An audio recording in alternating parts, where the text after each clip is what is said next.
How's it going, everyone? Nick from Comic Culture here. Time for Nick at Night, my weekly comic book review show. Let's get into the books I read this week. Very small amount, but we're going to go over them anyways.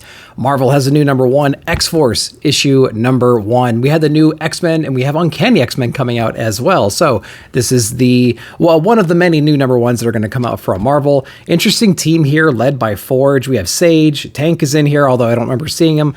Captain Britain. We have some Deadpool in here too. Ascani as well. And some pretty interesting things happening right here. If you're a Forge guy, I think you're going to dig this one a lot. He's messing around with being able to upgrade his own mutant power right now. Of course, he can just build anything. He's putting this team together right now. They're answering the call, and they actually come across this monster that is very reminiscent of a parasite type creature. It has this ability to consume things, and it's running amok right now. It's actually an experiment gone bad. We dive into where it may have come from, who's responsible for unleashing this thing, and we get some cool cameos from Tank and Deadpool as well to add that little level of humor that of course we need. Deadpool obviously doing some fourth wall breaking, capitalizing on the movie appearance as well, and being well timed into this book right here. Lots of action, interesting characters. Most characters I remember. Some of them are relatively new to me, but yeah, a decent first issue, I would say. The art is okay. So X-Force issue #1, let me know if you read it, and if it met your expectations, let me know down below. All right, next up from Marvel, we have Black Widow Venomous issue #1. Actually a one-shot leading into the Venom War. We're gonna have a bunch of spin-offs from that, including a Black Widow book, but we're trying to set the stage here in this issue. Natasha actually has a symbiote that she's bonded to. This symbiote, though, is relatively new to the scene. Doesn't really know how this all works, is not really comfortable with combat, things like that. They go on a mission together and it doesn't really go well. The symbiote bails on her. Now, Natasha, she's very well capable of handling herself, and so she prevails at the end of the day, but this is going to be a training montage. How do we get the symbiote up to par? How can we take advantage of the situation, this partnership, the best we can? Well, the only way that we know how to do that is to bring in the A-team right here to aid in our training montage, and each one of these people are going to be training the symbiote in their different ways, creating the ultimate killing machine, the ultimate spy hunter kind of machine. Now, with all that gained knowledge, the two of them can fulfill whatever mission they need to fulfill. So that was pretty cool. The art was interesting in here. I love the colors and everything. So, and Erica Schultz is a name on the writing, is a name you're going to see a lot more in upcoming books as well. So just trying to get myself familiar with this creative team, with this scenario right here. And it was decent. So yeah, Black Widow Venomous, not too bad. Did you read it? Let me know down below. All right, we got Kaketto back on Ultimate Spider-Man issue #7 from Hickman. I've been waiting a long time to say that, and so glad that we're back to the status quo right here. Really interesting book. We're diving more into the mechanics between our suits, our found suits. So we have Harry Osborn and we also have Peter. They're doing some trials and everything. They're teaming up with Dr. Octopus as well, or Doc Ock in this one. And he's really trying to uncover the secrets behind their suits. And there's this secret AI that is running each of them, and they can program them. They can pick their voice and their whatever else, right? So it's really interesting because Harry actually picks the voice of his father and Peter picks himself, which I think is just hilarious. This might be the beginning of that slow turn to madness for Harry, because the voice he keeps hearing is nothing but insults and things like that. And so I can kind of see that getting into his head a little bit. A lot of other stuff happens in this book. We have some more of our Uncle Ben stuff going on as well. And they're getting some information fed from the Daily Bugle from some of their old friends when they used to work there.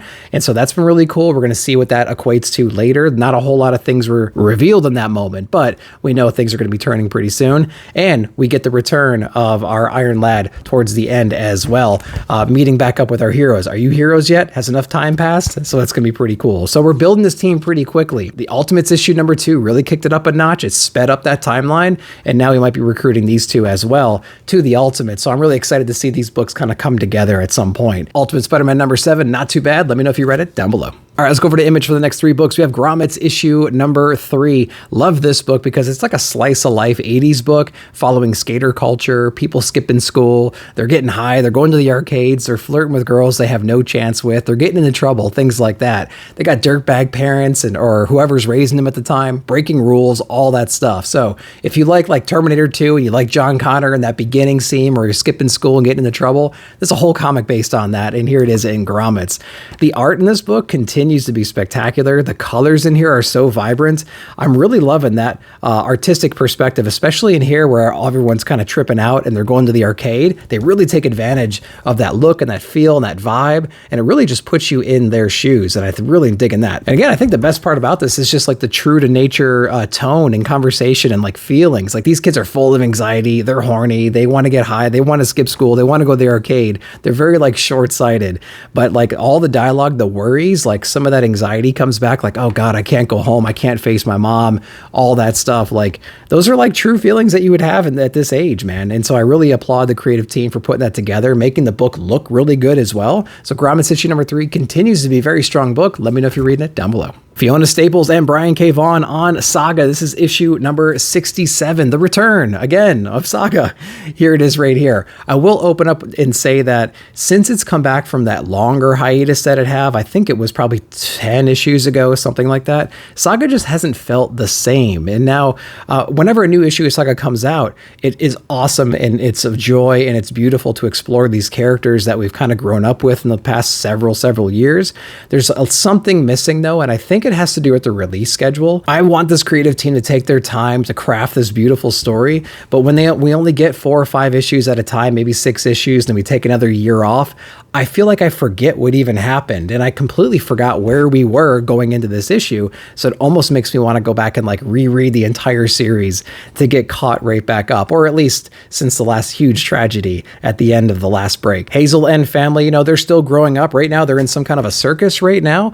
Their mother is actually leading some of these clowns, or trying to take care of them, trying to keep them straight, trying to still hide their identity and whatnot. We do touch base with a few of our other characters as well. We got the Will in here. We have Gwendolyn in here. They actually admit some tragedy that happened in the previous issues, and they're dealing with that grief right now. We touch base with Squire in here. We don't touch base with everybody that we saw in the previous issue, but we do get a sense of where everybody is right now. And it was cool to kind of touch base and see what's going on. We get introduced to another character that might be here for the long run. This book is completely driven by Hazel's inner monologue, that retrospective storytelling that we've come to love throughout Saga. And the more of that retrospective narration that I read, the more I cannot wait for this series to get to its conclusion so we can see what place Hazel's in at that moment. So we're building something really special. Saga's been on an up and down right now, and I think it has everything to do with the release schedule, but we have issue number 67. Let's celebrate that. Let me know if you read it down below. All right, let's talk about the Forged issue number 9 from Ruckman. I'm still sticking with this series because there are some charming elements in here. I really like seeing this Forged unit, which is basically an elite soldier that they've curated. They put this team together. They wear these awesome mech suits, and they do the impossible missions, right? We've been following the Forged for this entire time, and we learned recently there's other Forged units out there, and they're kind of like alphas fighting each other at this moment. Victory, who is our leader of our main Forged unit, went missing in this alien planet. They were trying to invade this T-space, which is like their speed force in a way. It's like a zone between zones they use to travel at certain speeds and get great distances. There's a sentient life form that is in there that has essentially developed some kind of a bomb that if it were to go off, it would wipe out all of existence. Everyone's really scared about this. They send the Forge in, and everything is not quite what it might seem. There's some shady stuff going on. A lot of the generals in this society don't quite trust the Cassandras, these like precog beings that they worship in this world. They don't quite get along. They're not trusting each other. There was an assassination within their ranks earlier. So everything's kind of falling apart at this moment. We don't quite know who to trust and who not to trust. With that said, some great visuals in here, some backstabbing as well. We get to see the Forged kicking some ass, taking out some aliens in here, and we get to learn, you know, the true fate of our captain who presumably died in the previous issue. We get to see her in action yet again and, you know, try to regain the trust of all of her soldiers. So we're going to be seeing what's going on in the Forge, continuing this series. It's been pretty fun. I like the world that they developed and everything, but let me know if you're reading this one down below. All right, guys, like I said, really short week. It was a 5th Wednesday, so that's what you can expect, but I hope you enjoyed that. Let me know what you read down below and what your favorite books of the week were. While you're down there, like, subscribe, share, hit the bell notification to be alerted whenever I put out new videos. Thanks again for watching. We'll see you in the comments.